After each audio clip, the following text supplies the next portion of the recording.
মুখ্যমন্ত্ৰী কয় যে 2025 বৰ্ষটো আচলতে অসমখনৰ বাবে অত্যন্ত বেয়া, কাৰণ এই 25 বৰ্ষত অসমবাসীয়ে কেৱল আৰু কেৱল হেৰুৱাইছে।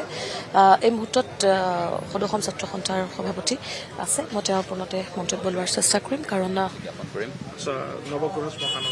নৱগ্ৰহ শ্মশানত সদৌ অসম ছাত্ৰ সন্থাৰ তৰফৰ পৰা ছাত্ৰ সন্থাৰ ৰঙীন পতাকাখনি তেখেতৰ নশ্বৰ দেহত প্ৰদান কৰি আমি তেখেতলৈ শেষ শ্ৰদ্ধা জ্ঞাপন কৰিম।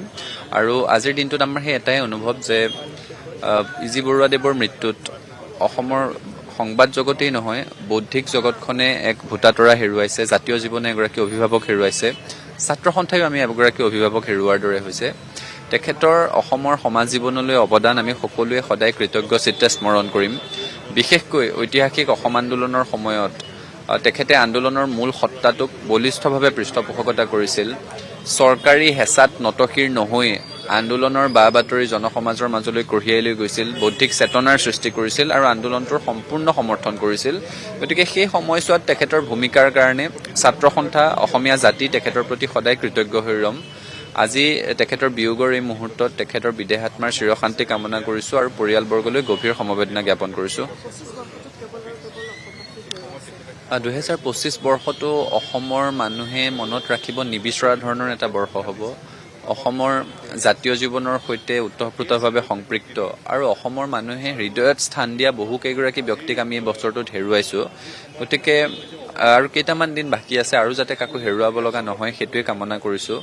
আৰু এই ধৰণৰ ব্যক্তিসত্তাৰ বিয়োগ সঁচাকৈয়ে জাতিটোৰ কাৰণে অপূৰণীয় ক্ষতি।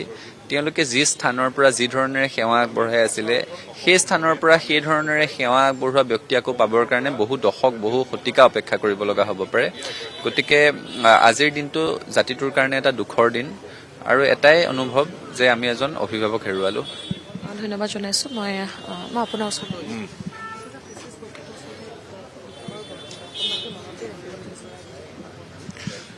মানে আমি অসমৰ জাতীয় জীৱনে এগৰাকী অভিভাৱক হেৰুৱালে আৰু আমি ছাত্ৰ সন্থাইও এগৰাকী অভিভাৱক হেৰুৱালোঁ।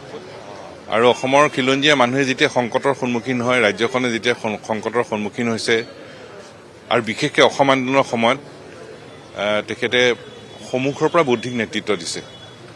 আৰু আমাৰ মনত আছে যেতিয়া বাতৰি কাকতৰ ওপৰত চেঞ্চৰশ্বিপ অসম আন্দোলনৰ সময়ত জাপি দিছিল, তেখেতে সেই পৰিস্থিতিক সাহসেৰে সেই প্ৰত্যাহ্বানক সন্মুখৰ পৰা নেতৃত্ব লৈছিল, সেৱ নামানি জাতীয় জীৱনক বাটৰ সন্ধান দিছিল।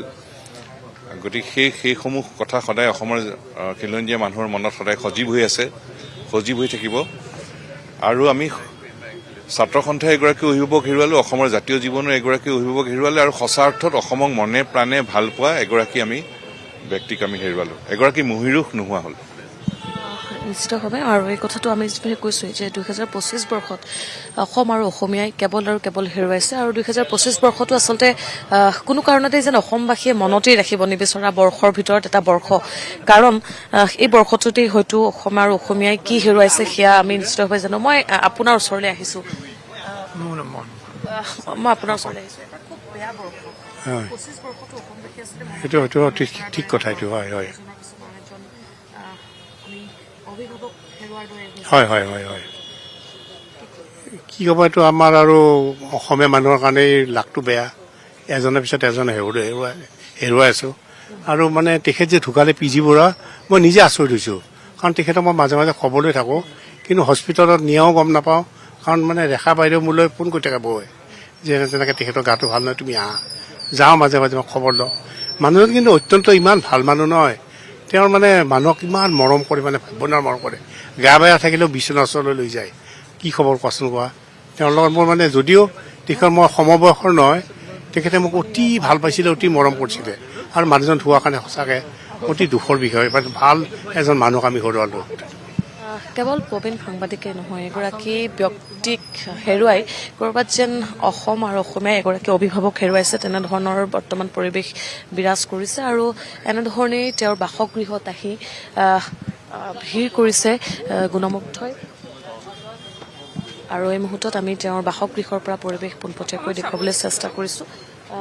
সকলো আহিছে এবাৰ শেষবাৰৰ বাবে তেওঁৰ সৈতে বা তেওঁৰ ওচৰত যেন শেষবাৰৰ বাবে তেওঁৰ ওচৰত আহি শ্ৰদ্ধাঞ্জলি জ্ঞাপন কৰিছে। গতিকে এই মুহূৰ্তত আমি ববিতা শৰ্মা আছে, মই তেওঁৰ সৈতেও কথা পতাৰ চেষ্টা কৰিম। Maybe 1 hour there and then 1 o'clock, not before 1 o'clock. এই বছৰটো বহুতখিনি আমাৰ ক্ষতি হৈছে আৰু প্ৰফুল্ল গোবিন্দ বৰুৱা আমি আংকল বুলি মাতো। তেখেতক মোৰ শহুৰৰ সমকক্ষ আছিলে। আজি মানে মোৰ শহুৰ দেউতালৈও মনত পৰিছে, কাৰণ তেওঁলোক খুব ক্ল'জ আছিল আৰু পাৰিবাৰিক সম্পৰ্কও আছিল। আৰু তেখেতে সদায় মানে মই এইটোৱে কথা ভাবোঁ যে তেওঁ এটা হাই প্ৰফাইল কেৰিয়াৰ মিডিয়াত আছিলে, কিন্তু তেওঁ সাংঘাতিক ল' প্ৰফাইল মানুহ আছিলে, ব্যক্তি আছিল। গতিকে এনেকুৱা ধৰণৰ ব্যক্তি আজিকালি আমি দেখা নাপাওঁ। আৰু তেখেতে যিটো এটা গ্ৰেভিটি, যিটো ডিগনিটি এটা তেওঁ মেইনটেইন কৰিছিল, সেইটো আমি আজিকালি দেখা পোৱা নাযায়। আৰু তেনেকুৱা ধৰণৰ ব্যক্তি নাইকিয়াই হৈ গৈছে বুলি ক'ব পাৰি আমাৰ মাজৰ পৰা, আৰু আমাৰ ডাঙৰ অত্যন্ত ক্ষতি বুলিয়ে ক'ব লাগিব। অভিভাৱক অভিভাৱক হেৰুৱাৰ দৰে হৈছে, আমাৰো অভিভাৱক হেৰুৱাৰ দৰে হৈছে, কাৰণ মই কৈছোঁৱে যিহেতু মোৰ শহুৰ দেউতাৰ ক্ল'জ আছিল। নিশ্চিতভাৱে। আৰু চাওক, আমি ইতিমধ্যে কৈছোঁ অনামিকা যে অসম আৰু অসমীয়াই মনত ৰাখিব নিবিচৰা এটা বৰ্ষ 2025 বৰ্ষ। আৰু আজিৰ এই সময়ছোৱাত এনেধৰণে কেৱল এগৰাকী প্ৰবীণ সাংবাদিক বুলি ক'লেই হয়তো আমাৰ ক'ৰবাত কোনোবাখিনিত ভুল হ'ব। অসম আৰু অসমীয়া এগৰাকী অভিভাৱক হেৰুৱাইছে। গতিকে সংবাদ জগতখনত এক বিস্তাৰ ক্ষতি, কেৱল সংবাদ জগতেই নহয়, সমগ্ৰ ৰাজ্যতেই আচলতে এক বিস্তাৰ ক্ষতি যেন হৈছে, তেনে এক পৰিৱেশ বৰ্তমান সময়ত বিৰাজ কৰিছে। আৰু আমি বাসগৃহৰ পৰা পোনপটীয়া সম্প্ৰচাৰ যোগে দেখুৱাবলৈ চেষ্টা কৰিছোঁ। কিছু সময় পিছতেই তেওঁক নৱগ্ৰহ শ্মশানলৈ লৈ যোৱা হ'ব আৰু তাতেই তেওঁৰ শেষকৃত্য সম্পন্ন কৰা হ'ব। নিশ্চয়কৈ প্ৰিয়ংকা, যিহেতুকে সবিস্তাৰে খবৰ জনাইছে, আৰু নৱগ্ৰহ শ্মশানত যিহেতু তেখেতৰ নশ্বৰ দেহৰ শেষকৃত্য সম্পন্ন হ'ব, কোনটো সময়ত শেষকৃত্য সম্পন্ন হ'ব, নাইবা ৰাজ্য চৰকাৰে কেনেধৰণৰ ব্যৱস্থা গ্ৰহণ কৰিছে এই ক্ষেত্ৰত কি জনাব প্ৰিয়ংকা?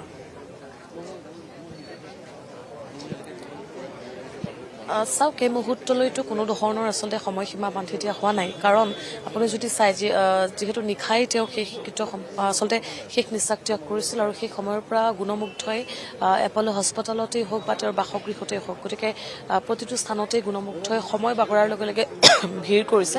গতিকে নিশ্চিতভাৱে আৰু কিছু সময় ইয়াত ৰখাৰ হয়তো ৰাখিব। আৰু এটা কথা যদি আমি কওঁ, বৰ্তমান সময়লৈ আচলতে ৰাজ্যিক মৰ্যাদা হ'বনে নাই, সেয়া আমি বৰ্তমান সময়ত চূড়ান্তকৈ ক'ব পৰা নাই। আৰু যদি ৰাজ্যিক মৰ্যাদা সম্পন্ন হয়, তেতিয়াহ'লে নিশ্চিতভাৱে দিনৰ ভাগতেই তেওঁৰ শেষকৃত্য সম্পন্ন হ'ব। অনামিকা, এই মুহূৰ্তত জনাইছোঁ ধন্যবাদ। আৰু এনেদৰেই দেখিবলৈ পোৱা গৈছে যে প্ৰবীণ সাংবাদিকজনৰ মৃত্যুত এক প্ৰকাৰ শোকাকুল পৰিৱেশে বিৰাজ কৰিছে।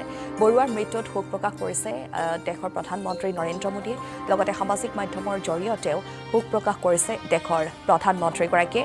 লগতে আমি জনাই গৈছোঁ, দ্য আছাম ট্ৰিবিউন গোষ্ঠীৰ সঞ্চালক আছিল প্ৰফুল্ল গোবিন্দ বৰুৱা। প্ৰবীণ সাংবাদিক প্ৰফুল্ল গোবিন্দ বৰুৱাৰ দেহাৱসান ঘটে কালিৰ ভাগত দেওবাৰে নিশা চিকিৎসাধীন অৱস্থাতে এপ'ল' হাস্পতালত মৃত্যু হয় প্ৰফুল্ল গোবিন্দ বৰুৱাৰ। দীৰ্ঘদিনৰ পৰা যিহেতুকে চিকিৎসাধীন অৱস্থাত আছিল প্ৰবীণ সাংবাদিকগৰাকী। লগতে আমি জনাইছোঁ যে দ্য আছাম ট্ৰিবিউন কাকতৰ মুখ্য সম্পাদক পৰিচালন সঞ্চালক হিচাপে কাৰ্যনিৰ্বাহ কৰিছিল। চানমাৰীস্থিত বাসগৃহৰ দৃশ্যাংশ আমি আপোনালোকক দেখুৱালোঁ। প্ৰফুল্ল গোবিন্দ বৰুৱাৰ নশ্বৰ দেহত ইতিমধ্যে দেখিবলৈ পোৱা গৈছে শ্ৰদ্ধাঞ্জলিও জনোৱা হৈছে। বৰুৱাৰ মৃত্যুত শোক প্ৰকাশ কৰিছে কেন্দ্ৰীয় মন্ত্ৰী সৰ্বানন্দ সোণোৱাল, আৰু তেখেতৰ মৃত্যুত শোক প্ৰকাশ কৰিছে ৰাজ্যৰ মুখ্যমন্ত্ৰী ডক্টৰ হিমন্ত বিশ্ব শৰ্মাই। আৰু আজি কিছু সময়ৰ পিছতেই নৱগ্ৰহ শ্মশানত ৰাজ্যিক মৰ্যাদাৰে শেষকৃত্য সম্পন্ন কৰা হ'ব বৰুৱাৰ।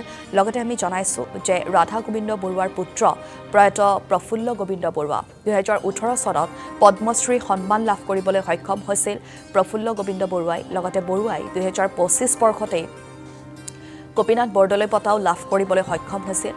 লগতে আমি জনাইছোঁ 96 বছৰ বয়সত শেষ নিশ্বাস ত্যাগ কৰে প্ৰবীণ সাংবাদিকগৰাকীয়ে। আৰু এই প্ৰবীণ সাংবাদিকজনৰ মৃত্যুত ইতিমধ্যে দেখিবলৈ পোৱা গৈছে সমগ্ৰ ৰাজ্যতেই এক প্ৰকাৰ শোকাকুল পৰিৱেশে বিৰাজ কৰিছে।